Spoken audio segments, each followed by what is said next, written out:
What's up, friends? What's up? Hope everyone's doing okay. Been a hectic day. Our peacetime president is apparently is okay with going into other countries and kidnapping their leaders. I was thinking about doing a stream on specifically that, but everyone's talking about it, and I had this show on my head for a while now, a show on Seneca, and so I'm going to cover some Seneca and then I'll open it up to some calls. The StreamYard is on the Rumble. So wherever you may be listening, go to the Rumble channel. Link is in the description and StreamYard will be there. So if you want to talk about all the craziness going on, then we can do it. That's fine. But right now I want to talk about some Seneca. I think I think it'll be cool. What's up, George? You're the only one here. Um, and yeah, I never know if people's gonna be tuning in when I do these kind of live shows, but it doesn't matter. I want to do the show regardless of the situation. So I've been going down these rabbit holes for philosophy for a while now, and it has really fascinated me. And this week in particular, I really started going down. I went down Seneca. I listened to his letters to Lucilius, which was freaking amazing. The version that I listened to is by Vox Legendy YouTube channel, and it has the modern English. The link is in the bottom of the description, so if anyone wants to listen to it, it's about 6 hours, and again, it's in modern English. I can't listen to that Shakespearean translation nonsense. First of all, he wrote this 2,000 years ago. English wasn't even a thing 2,000 years ago. So why people try to translate it into um, Shakespearean English is beyond me. I don't get it. It's freaking stupid. It's I don't know. It's not my cup of tea. I can't do it. So this version is modern English. Anyone can understand it, and it's freaking on fire.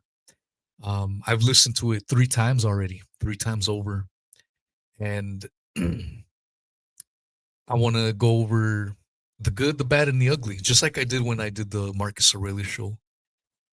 And to me, these letters were truly amazing. When you realize that they were written 2,000 years ago, you're like, God damn, this dude was full of knowledge. And one of my favorite things in these letters to Lucilius, he was in exile when he wrote these letters. He was exiled. And I'm going to go through a little bit of his history, to give you a little bit of his background. But when he wrote these letters, he was exiled. And so I guess to keep busy, to keep from going crazy, he was writing these letters to his homeboy Lucilius. And his writing style is impetuous, man. He could write. And it makes sense. His dad was a professional instructor in rhetoric, I suppose, in how to master speech and language. So obviously his son was going to have real good grasp of the language, and the way the letters are written, exquisitely done, man. And one of my favorite things is I listen to it. So like I said, I've listened to it 3 times, but after the first 5 letters, so it's like letter 1, letter 2, letter 3, letter 4. After the first 5 letters, when he ends his letters to his homeboy Lucilius, he's like, before I leave, I'm going to give you this little gift, this little knowledge. Boom, he drops some knowledge, drops the mic, and moves on to the next letter.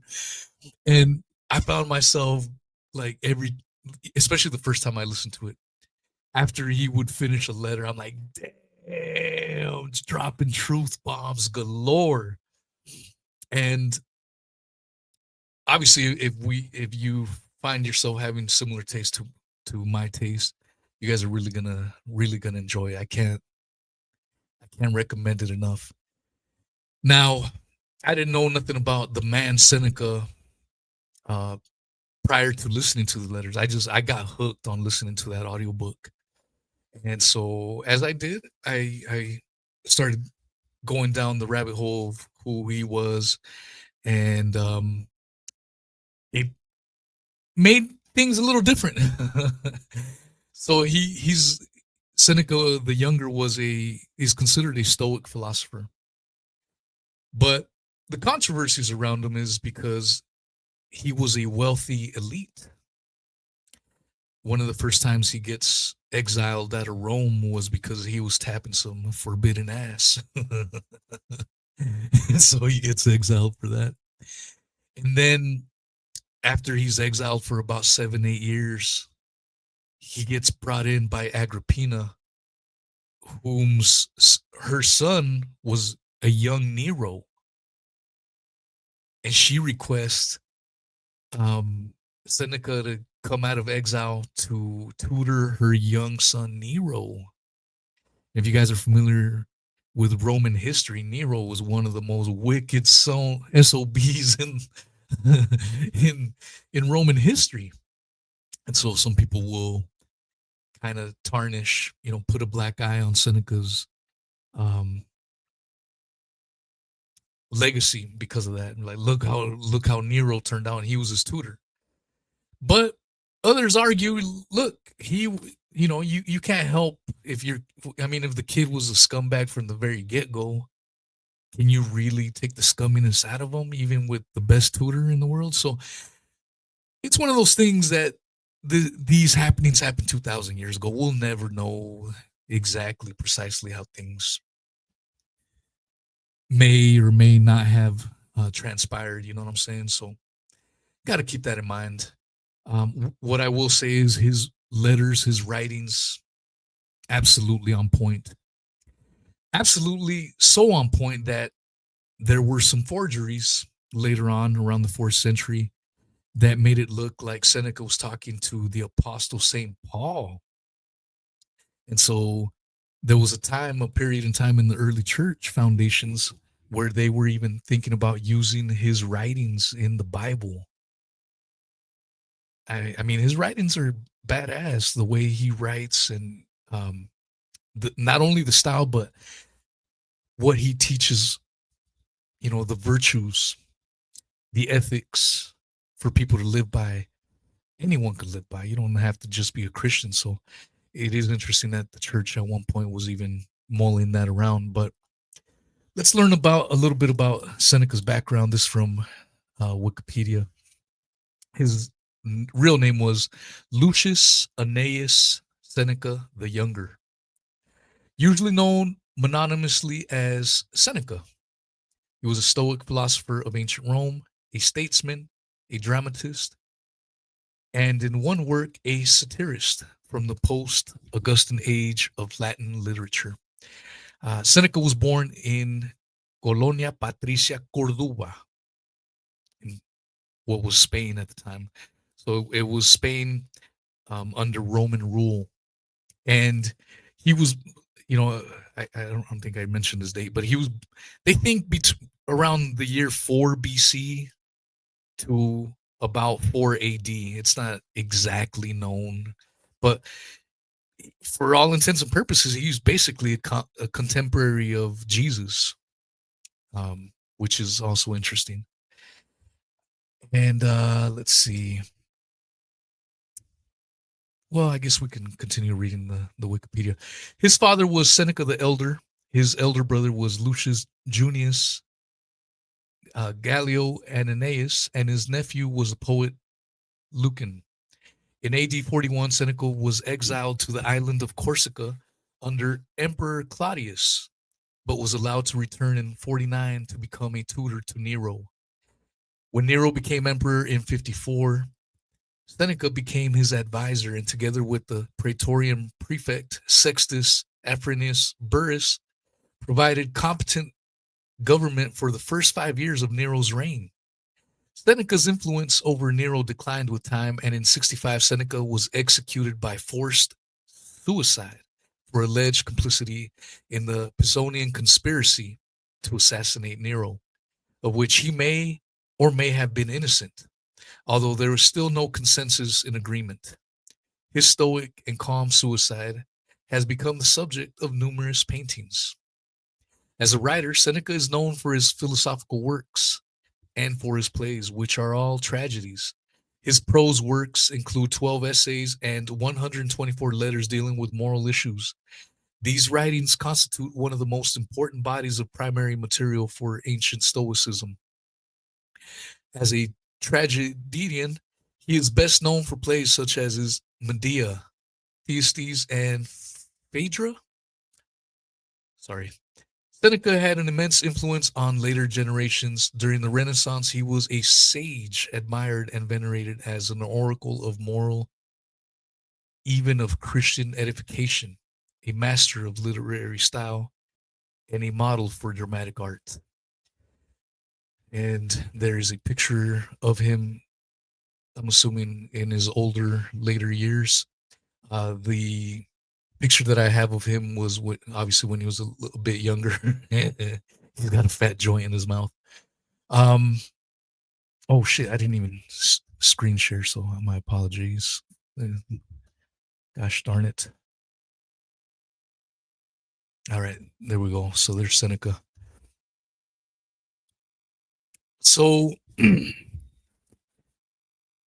what I understand, when he was younger, he had a lot of ailments. It's not exactly known what he may have had because he talks about it in his writings quite a bit, but he had a hard time breathing.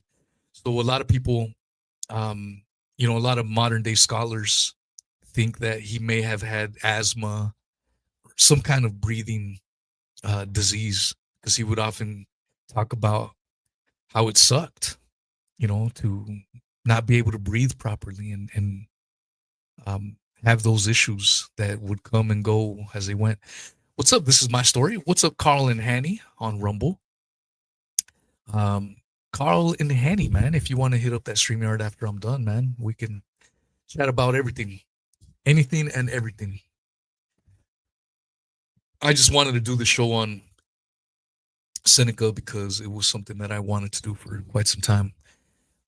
I found his letters really, really inspirational. I'm going to play some of the audio quotes from some of his letters just to show y'all, and maybe you guys will get inspired to listen to it.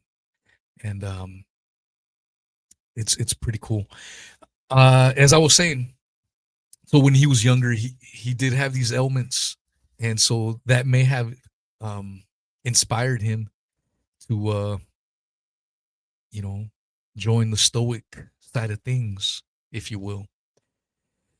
And as I showed you there, around the year 41, he was exiled over to the island of Corsica for having relations with someone related to Caligula. I can't remember if it was his ex-wife or, after he had already been done for. Whether he was guilty or not is debated. Just like a lot of these things, I mean, again, 2,000 years ago, who knows either way. But from what is understood, he was exiled, and he was in exile for 7 or 8 years.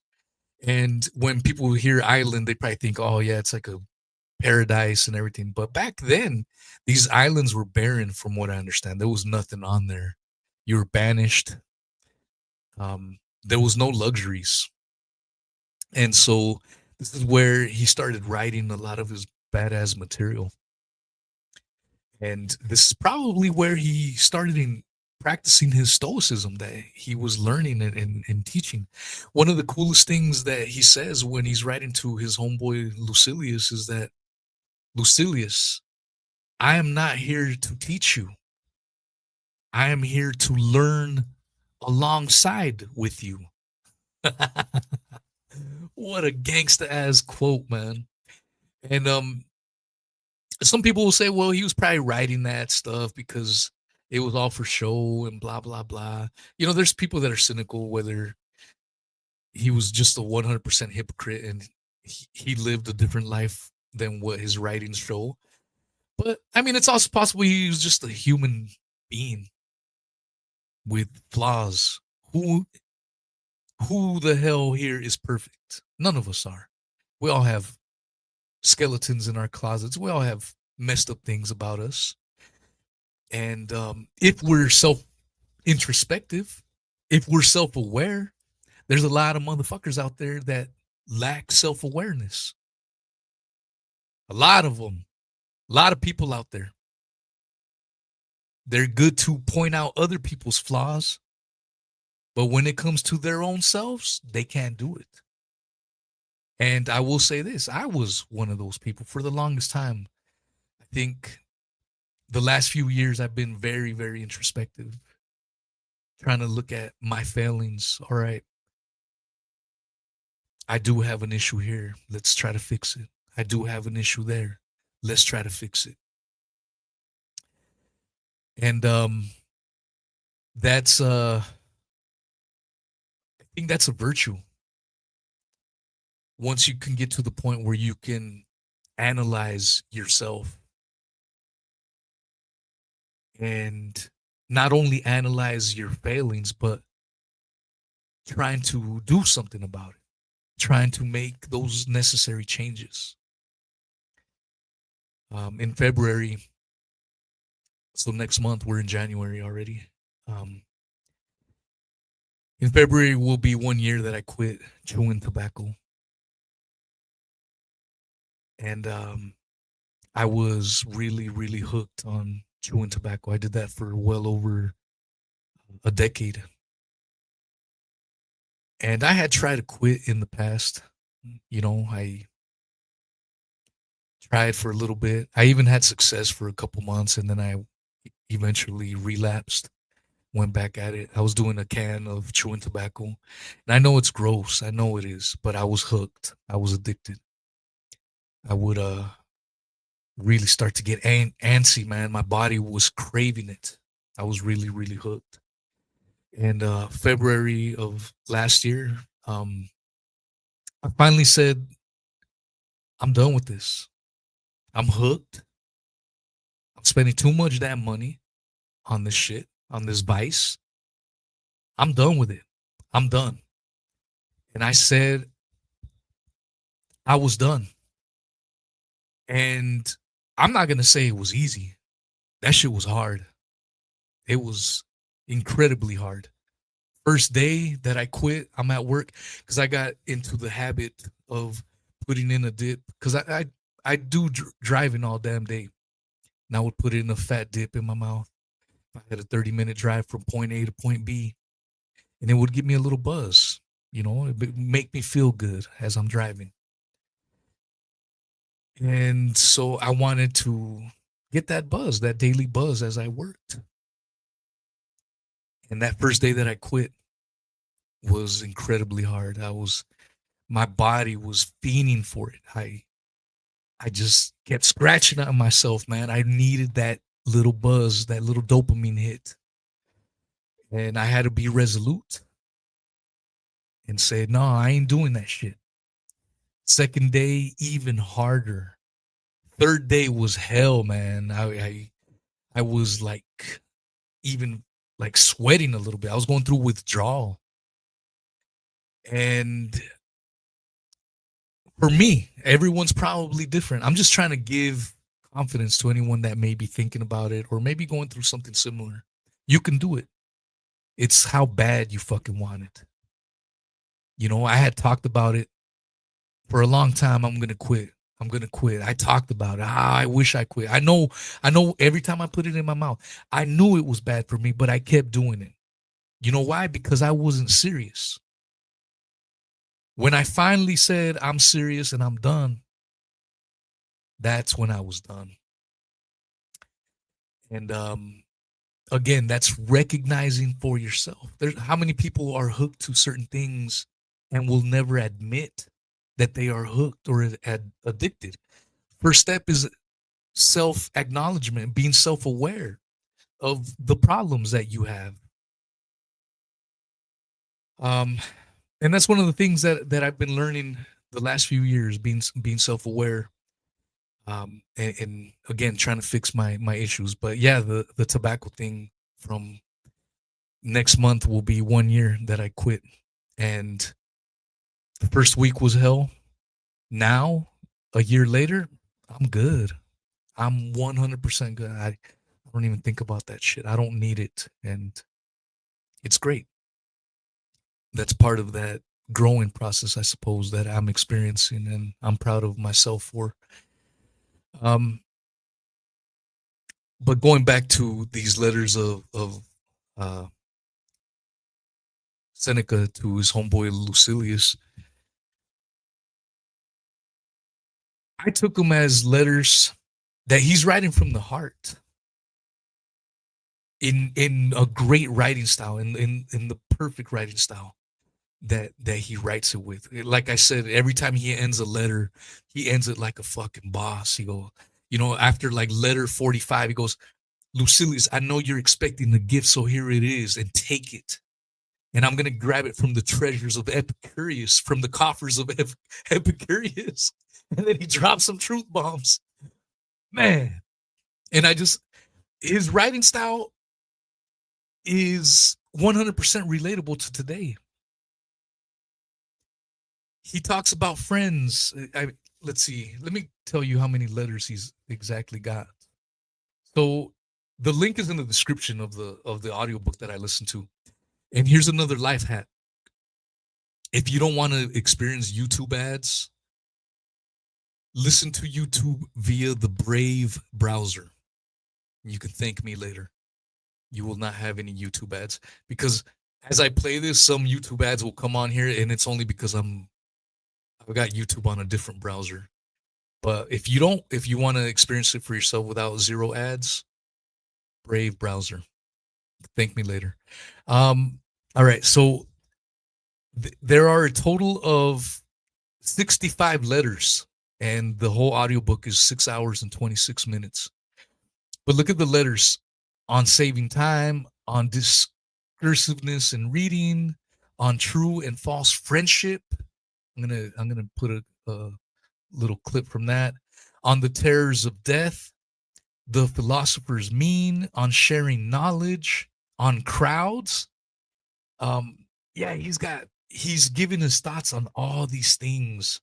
So let me just let me see if I could play this first clip here.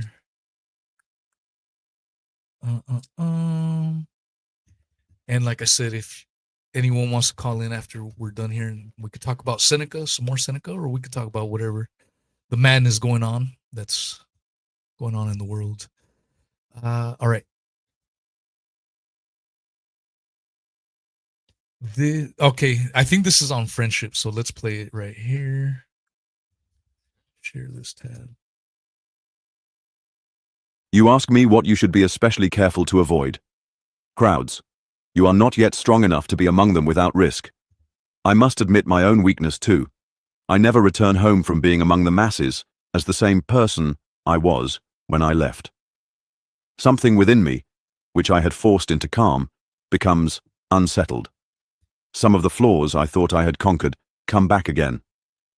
Just as a sick man, recovering from a long illness, is too weak to leave the house without relapsing, so too are we vulnerable when our souls are still healing from the sickness of vice.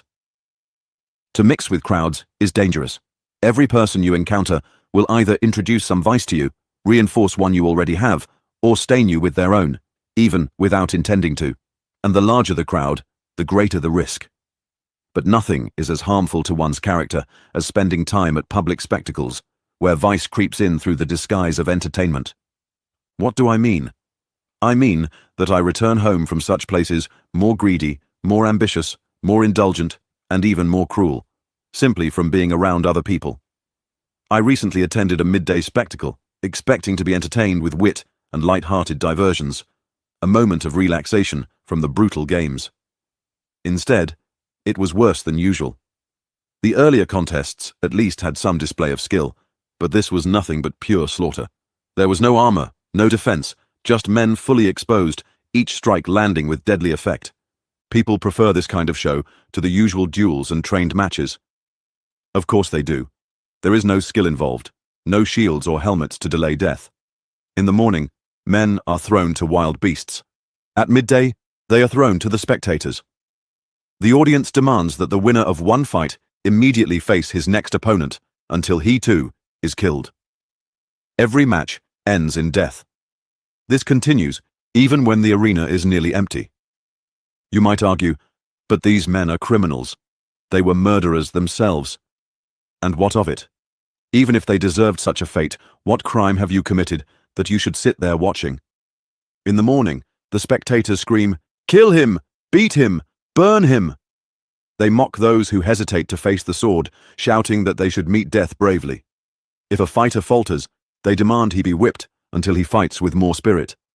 And when the games take a break, they announce, "A little throat-cutting in the meantime, so there will still be something to watch." Do you not realize that witnessing such brutality makes you cruel yourself? Be grateful, at least, that you are teaching such cruelty to those incapable of learning anything else. A young and impressionable mind, one that has not yet firmly anchored itself in virtue, must be protected from the crowd. It is too easy to follow the majority. Even Socrates, Cato. Damn. Yeah.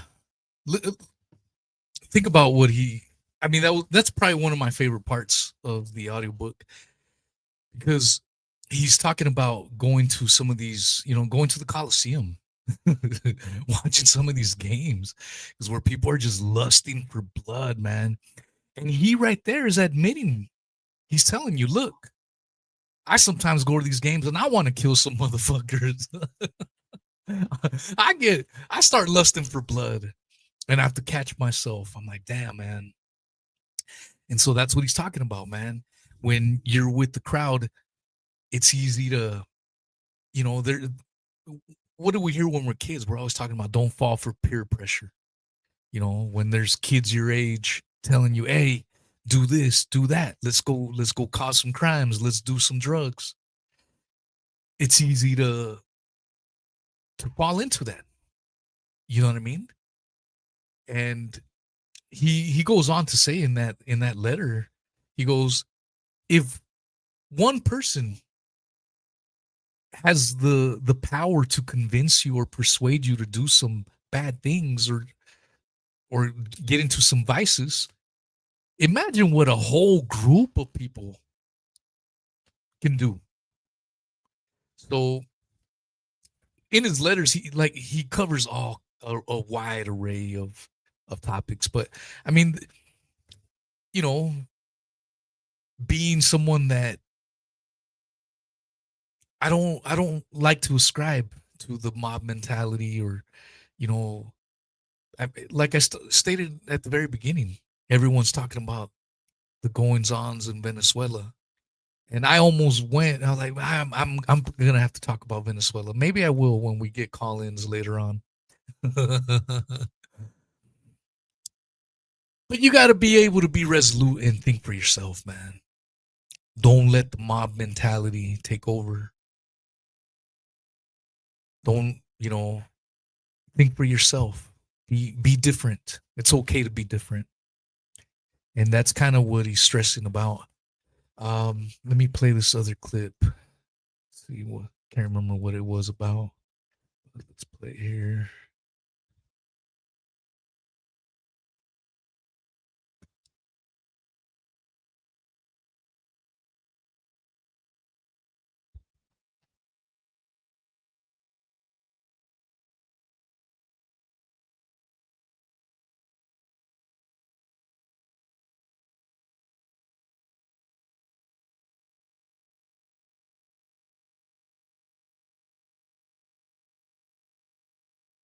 And themselves abandoned. It is in moments of crisis that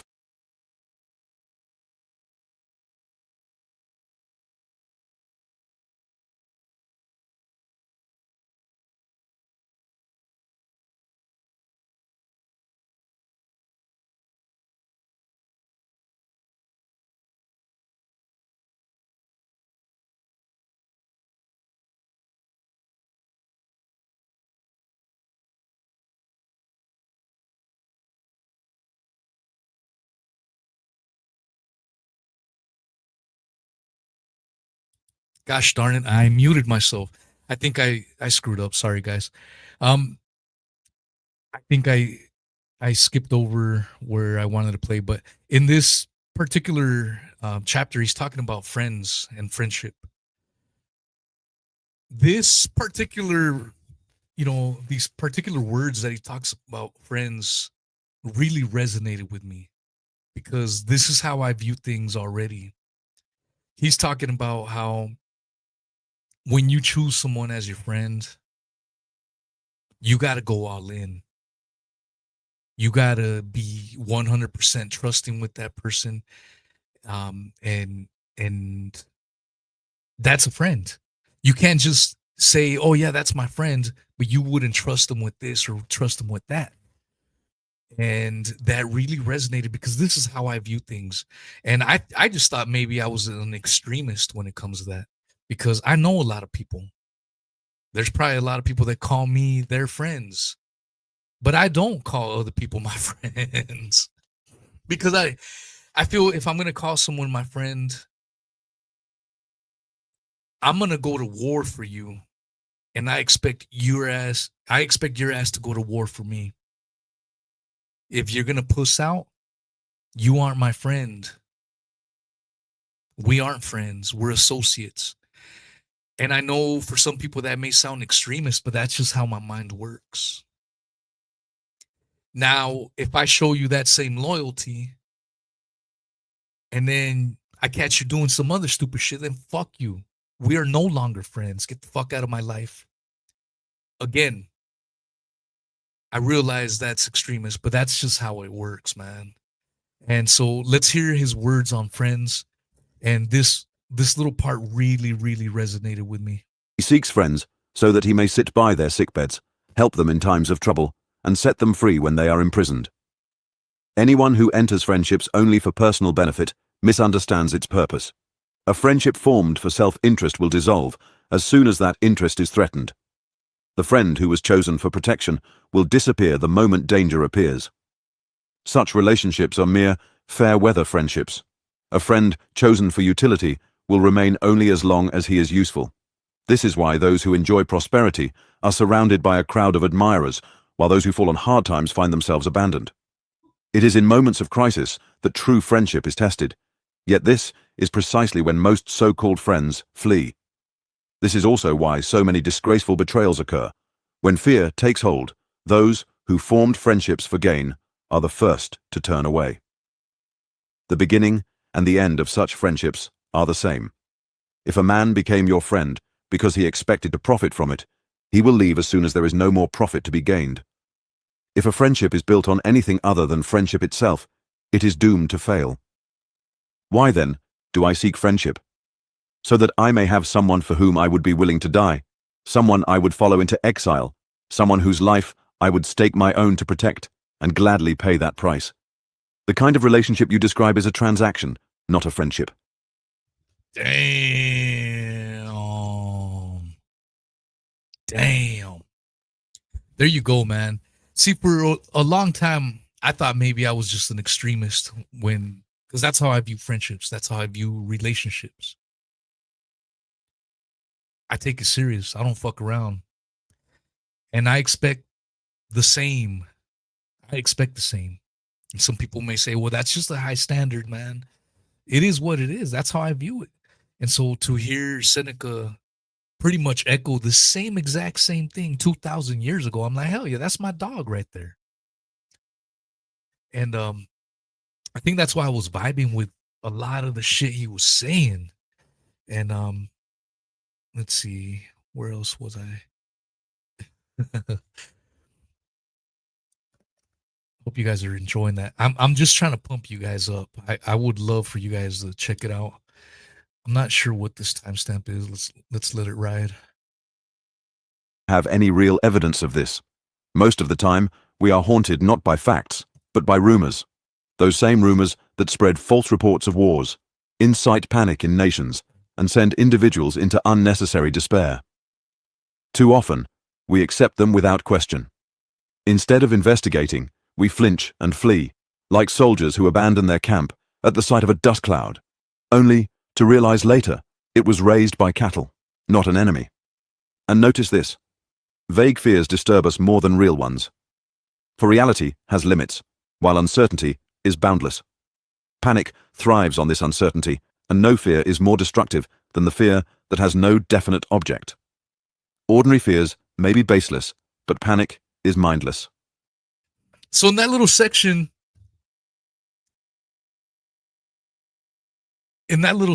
he was basically talking about. Can I get that in the live chat? Can you guys let me know if you guys heard that? I don't want to. I hope it wasn't a moment of silence. Did you guys catch that little last section? Even though I don't think I had it on the screen. Live chat, let me know, please, before I continue on. What's up, y'all? Thank you. What's up, Karen? What's up, Sweets? What's up, Frankie, my man? What's up, Greg? Who else is in here? Marco? Hell yeah. Who else? Fluffians? Rocky USA. What's up? Thank you guys for coming on out. Okay, looks like Fluffin said we heard. Yeah, so he was talking about propaganda in that little section. How people get scared and get worried that about baseless stuff, man. And I found it interesting. Here's a guy living 2,000 years ago, essentially during Rome's pinnacle, you know, when Rome was the big bad wolf of the known world at that time. And he was one of the wealthiest sons of bitches. Apparently, he owned estates and villas and all this stuff. He was loaded. But he's talking about propaganda, man. Like, don't let hearsay dictate fear. You know, don't let that, man. Verify stuff. Take it easy, man. Don't chill the hell out. Confirm it before you start freaking out. real basic shit. All right. I want to play some of his mic drops that that he makes. Let's see. End of letter 14. Letter. Okay. So it would be 120. So let's go to. Okay, let's play this. Themselves. The safest course is to remain unnoticed, for being despised is as dangerous as being admired. One must take refuge in philosophy. Unlike public speaking or other careers that attract attention and breed enemies, philosophy remains neutral and unthreatening. Even those who are not good men respect it. It is peaceful, minds its own business, and provokes no hostility. No matter how corrupt the world becomes, no matter how much noble character is attacked, philosophy will always be held sacred. That said, philosophy should be pursued with balance and moderation. But what about Marcus Cato, you may ask? Was his philosophy moderate? Cato stood against civil war, tried to restrain two raging leaders, and opposed both Pompey and Caesar at once. Yet one could question whether a wise man should have intervened in such times at all. One might ask Cato, why involve yourself? Liberty was lost long ago. The only question now is whether Pompey or Caesar will rule. Why does it matter to you which tyrant takes control? Even if the better man wins, the victor will still be the worse option for Rome. Cato's final role was noble, but even earlier, his efforts did little more than make him a target. What could he do but protest while the state was looted? One day, the mob attacked him, spit on him, and dragged him from the forum. Another time, he was seized straight from the Senate and sent to prison. We can discuss later whether a wise man should engage in politics. For now, consider those Stoics who, seeing the dangers of public life, withdrew to improve humanity through philosophy. They shaped laws, refined customs, and worked for the good of mankind, without provoking the anger of those in power. The wise man does not seek to overthrow society's traditions, nor does he draw public attention through unusual behavior. But is this path truly safe? You may ask. I cannot promise safety, just as I cannot promise good health to a man who lives moderately, though moderation tends to produce good health. Even ships sink in the harbor But what do you think happens to those out at sea? Innocent men sometimes perish, yes, but guilty men perish more often. A skilled soldier may die in battle, even while protected by his armor, but his training is not to blame. In the end, the wise man acts according to reason, not according to outcomes. Our choices are within our power. The results are in the hands of fortune. But I do not let her judge me. But fortune can bring you suffering, you say. Yes, she can harm me, but she cannot condemn me, just as a highwayman who murders a traveler does not act as his judge. Now, I see you reaching for your daily gift, and a fine one I shall give you. Since we have spoken of wealth, let me share a saying that will make you richer in spirit. He who needs riches least enjoys them most. Who said this, you ask? It comes from Epicurus, or Metrodorus, or some other thinker from that school. But does it matter? Wisdom belongs to everyone. A man who craves wealth lives in fear of losing it, and no one truly enjoys a possession that brings anxiety. He is always trying to add more. In his pursuit of accumulating, he forgets how to use what he has. He spends his time checking accounts, pacing the forum, and balancing his books, until, in the end, he is no longer a master of wealth, but merely its steward. Damn.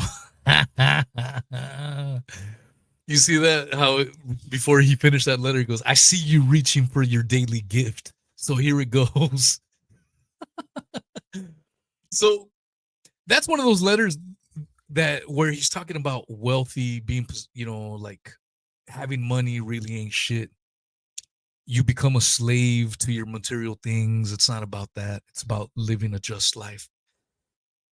It's easy to say that when you own half of Rome and you're basking in the ambiance of your palaces and you've got these slaves and servants feeding you grapes and shit. So I can see why people would say, well, that's kind of hypocritical for him to be talking about wealth. And as you heard there, he's like, it's not really a big deal if you're wealthy or not, just how you behave with the money in your hands. And so, yeah, I just love the way he ended that one. And he ends a lot of his letters like that. Here's your little gift. Oh shit, you think I was done yet? Here's a little gift before I leave and before I bounce. Here you go. And he drops some truth bombs on a recurring basis. I like at one point too, because that's the thing, he's often quoting Epicurus. So back in this time, there's different philosophical schools. There's the Stoics school of thoughts. Then you had the Cynics and you had the Epicureans, different schools of thoughts. It's kind of like today, there's a bunch of different MMA schools. There's some people that'll teach you Brazilian Jiu-Jitsu. Some will teach you Aikido and so on and so forth. Some wrestling, different schools and things along those lines. Well, back then they had different schools of philosophical thought. And Epicurus was considered a rival school to what the Stoics taught. And so what you hear when you're listening to these letters, he's often quoting Epicurus. And he even says, look, I know we're not supposed to be quoting Epicurus, but these words are badass. I'm going to use them. And I enjoyed that as well, because that's something that I like to do. Just because I don't fully agree with something or someone doesn't mean you can't take some good out of it. And so by him constantly quoting Epicurus, you're like, damn, man, he's giving props to a rival school of thought, which to me speaks more about him, being humble in doing so. And as I say that, in one of his letters, when he ends it, he goes, I'm about to leave you with some words from your friend, from your boy Epicurus. Because he quotes him so much, he starts messing around like, yeah, that's your boy, it's not my boy. But no, I think you guys would really, really, really enjoy that. Let's see, what's the 15th letter? I put on my notes that the letter 15 in its entirety about bronze and brains. I don't think I want to cover that. So another interesting thing about him, he talks about slaves. He himself had slaves. He even talks in one of his letters how he knew he was old at one point because he was at the store market and he seen this dude that was like had no teeth and he looked old as hell. And he's like, "Who's this bum right here?" And the bum looks up at Seneca and says, "Dude, you don't remember me? I was your favorite pet slave." He goes, "When I was a little kid, you used to like play with me and all this stuff." And Seneca's like, "Oh shit, damn, that means I'm old because you're old." And so he's talking about just old age, and he's talking about how there's awesomeness to being old. You know, it's a different awesomeness. Obviously, you lose your agility that you had when you were younger, and this and that. But there's other things to be gained as you get older. But going back to the slave subject, it was interesting to hear his thoughts because again, he had his own slaves and he lived with slaves. And he talks about treating your slaves good. He talks about you got to treat your slaves like human beings. He goes, so many people treat their slaves like cattle, like they're livestock. He goes, what the hell? These are human beings. Treat them like human beings. Talk to them. Ask them how their day is. So even though he owned slaves, because apparently that was the thing back then, according to his letters anyways, he's writing to his homeboy. It's not like he's preaching out to the masses. He's just writing one-on-one to his homeboy, and he's like, yeah, you got to treat your slaves like human beings, man. Ask them how they're doing. Treat them good, man. They're human beings.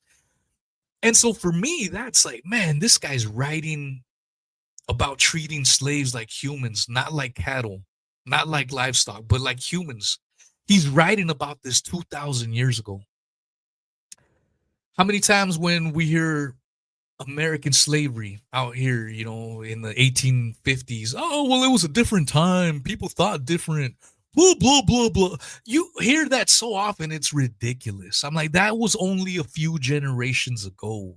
It wasn't that much different. People had to know the atrocities of owning other freaking humans as slaves. Absolutely.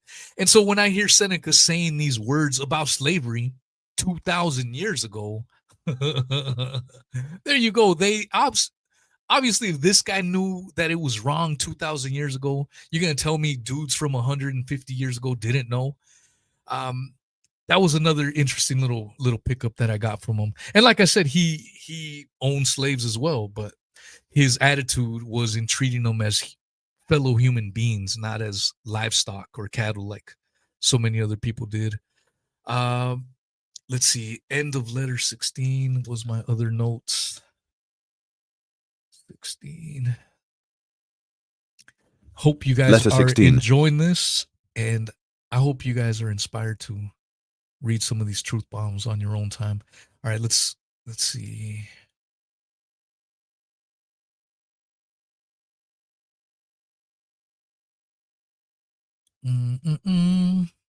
Okay, letter 16 was the timestamp was 129. So let's see what 27.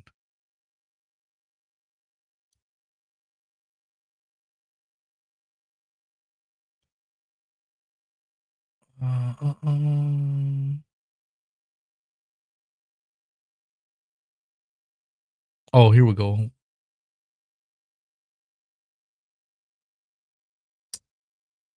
Nope, I guess not.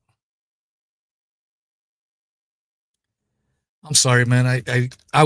Was listening. I was writing these timestamps as I was working. I didn't have the exact ones. Let's go to end of letter 33 instead. 33. Letter 34. On a old man, or even for one who has reached the edge of old age, to have only notebook knowledge. This is what Zeno said. But what have you said? This is the opinion of Cleanthes.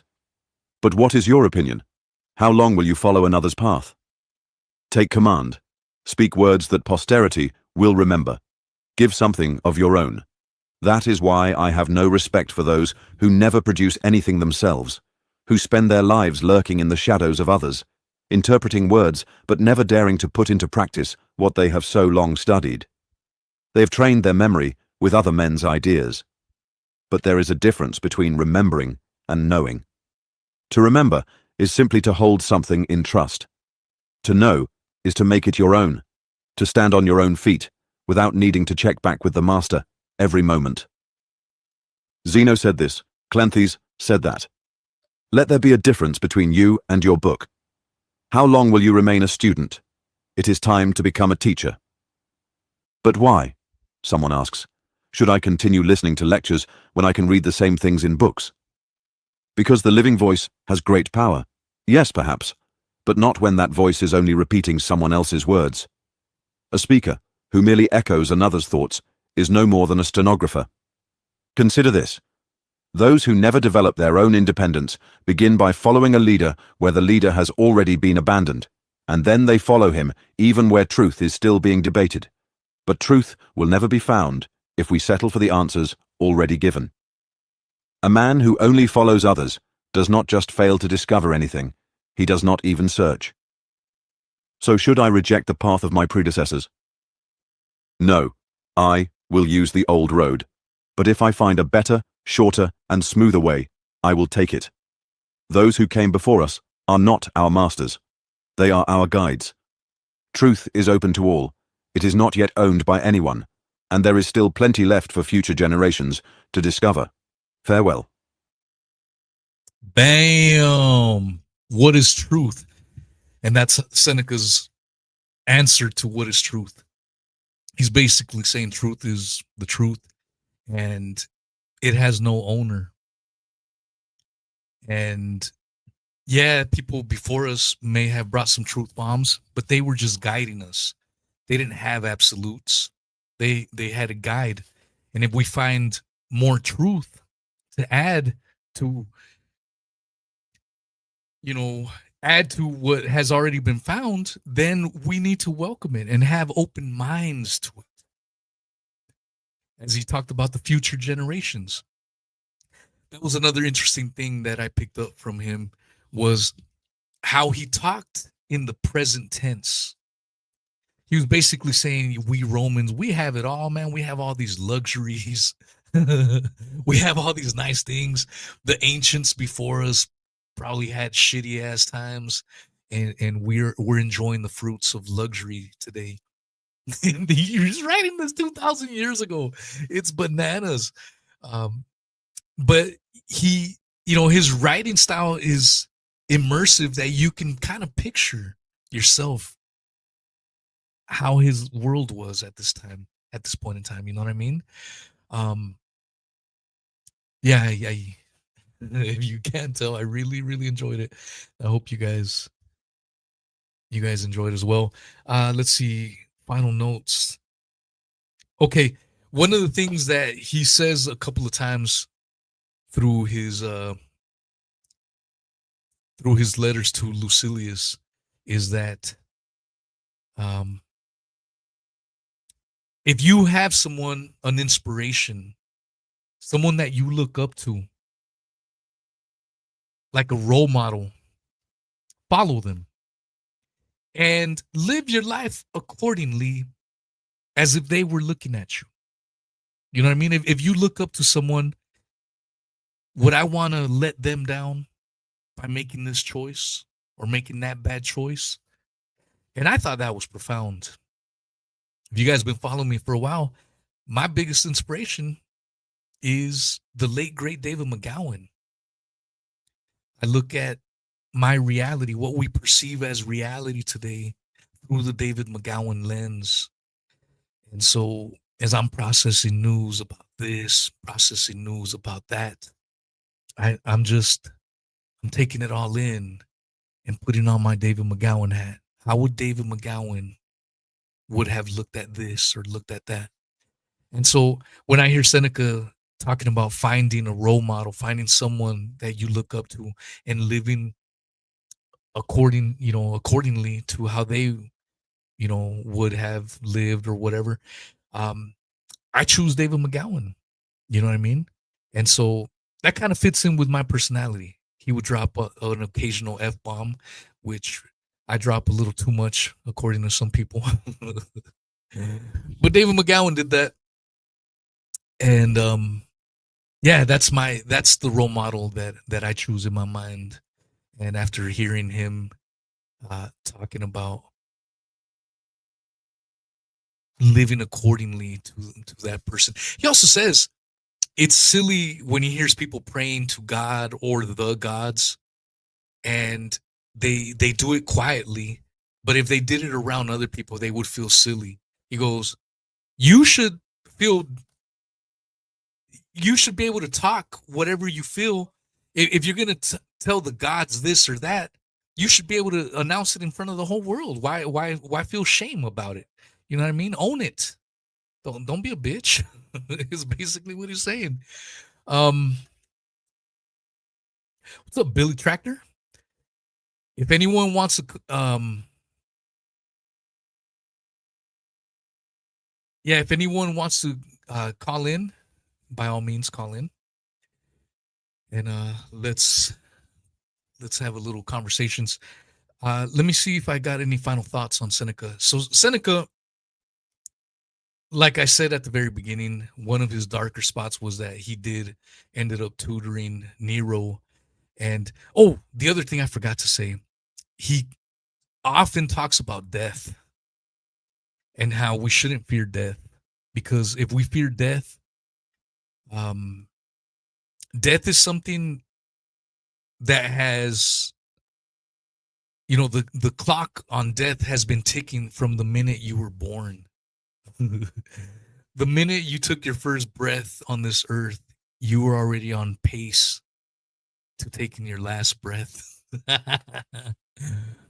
And so he's constantly talking about through these letters, like, I ain't scared to death. And in some of his last letters, he was writing these letters and exiled. He was exiled, and he was exiled by Nero. They He was accused of possibly being involved in a conspiracy to kill Nero.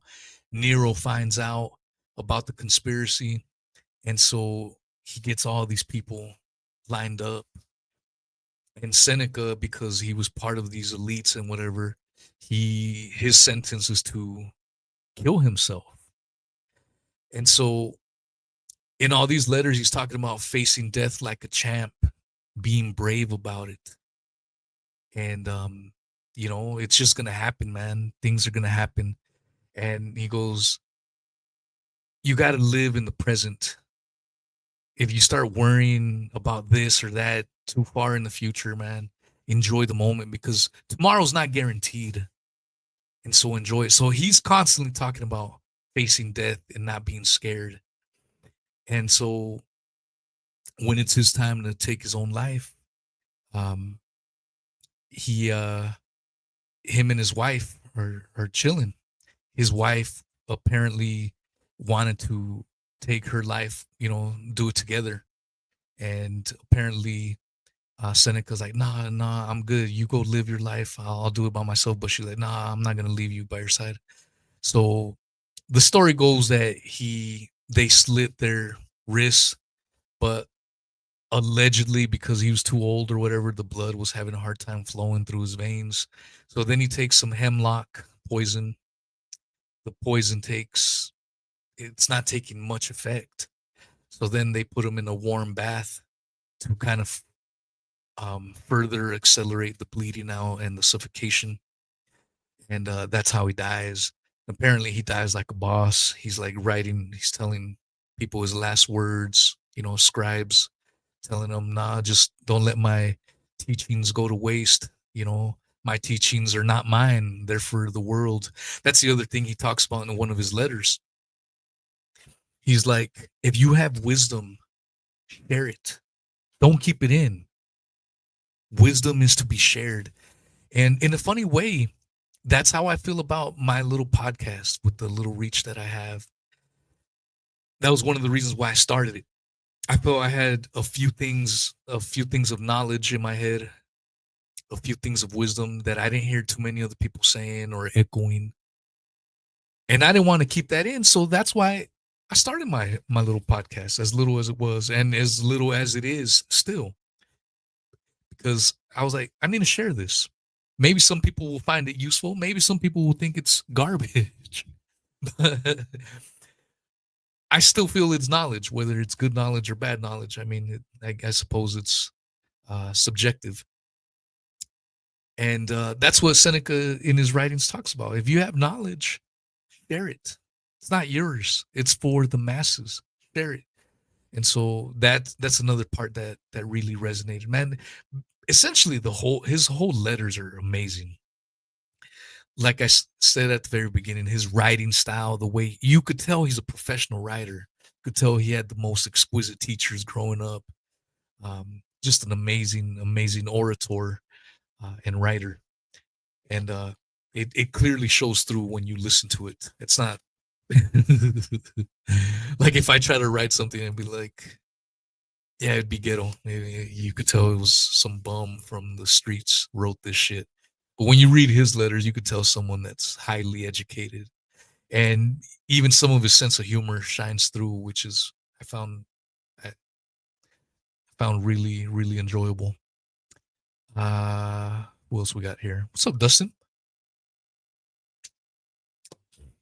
All right, who's gonna call in? If you are on YouTube, I'm gonna end the stream because we may get some call-ins, and it may not be YouTube friendly.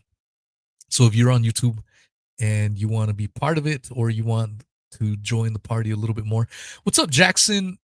Jackson's lad, greetings, George, from freezing cold South England. Jackson's lad, what's up, Jackson's lad? First time I've seen you, so shout out. Then Billy Tractor, hell yeah. I think I gave you a shout out. Hit that stream up, Billy. TK2. All right. YouTube people, I'm going to end the stream there on YouTube. So if you want the show, go over to Rumble, please. All right.